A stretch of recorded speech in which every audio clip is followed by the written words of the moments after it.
secrecy surrounding them, like the Bermuda Triangle. Nobody ever comes back from there. In the first place, it's not so easy to even find your vagina. Women go weeks, months, sometimes years without even looking at it. A high-powered businesswoman was interviewed, and she said she was too busy. She didn't have the time. Looking at your vagina, she said, is a full day's work. You have to get down there on your back in front of a full-length mirror. You've got to get in the perfect position with the perfect light, which is then shadowed somehow by the mirror and the angle that you're at. You get all twisted up. You're arching your head back, killing your back. You're exhausted by then. She said she didn't have time for that. She was too busy. So there were vagina interviews, which became vagina monologues.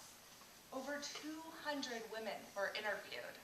Older women, young women, single women, married women, lesbians, Hispanic women, college professors, actors, corporate professionals, sex workers, African American women, Asian American women, Native American women, Jewish women, Caucasian women. Okay. At first, women were a little reluctant to talk. They were a little shy. But once they got going, you couldn't stop them.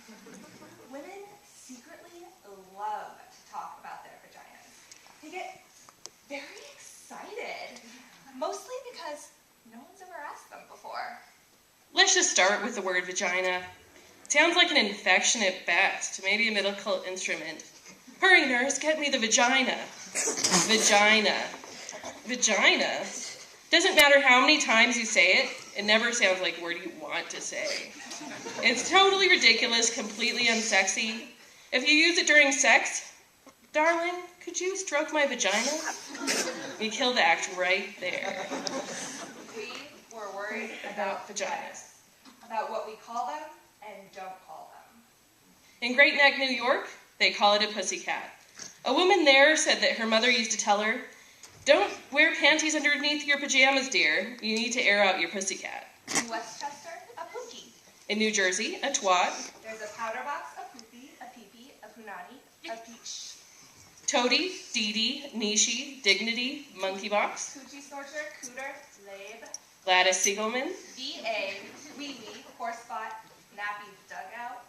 Mongo, Mookie, a pajama, Fanny Boo, Mushmallow. A ghoulie, possible, tamale, totita, Connie. A Mimi in Miami. Split-fish in Philadelphia. And a Schmendy in the Bronx. We were worried about vaginas. Some of the monologues are based on one woman's story. Some of the monologues are based on several women's stories surrounding the same theme. And a few times, a good idea became an outrageous one. This monologue is based on one woman's story, although the subject came up in every interview and was often broad.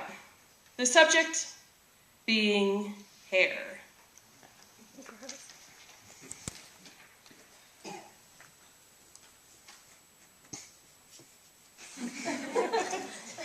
Hair. Down there. Now, if you're going to love vaginas, you have to love hair. But as you know, not everyone does love hair. For example, my ex-husband did not love hair down there. In fact, he thought it was cluttered and dirty, and he made me shave my entire vagina. It was exposed and puffy, and it looked exactly like a little girl's. This excited him. Me, not so much. When we made love, it hurt. It rubbed, it pushed, it felt like a big, huge mosquito. Eventually, it felt like fire, and it broke out in big red bumps all over, and I said, that's it. I can't do this again. And then he decided to have an affair. When we went to marriage counseling, the therapist was this German woman with a deep accent. And, oh, I forgot to tell you, that when we went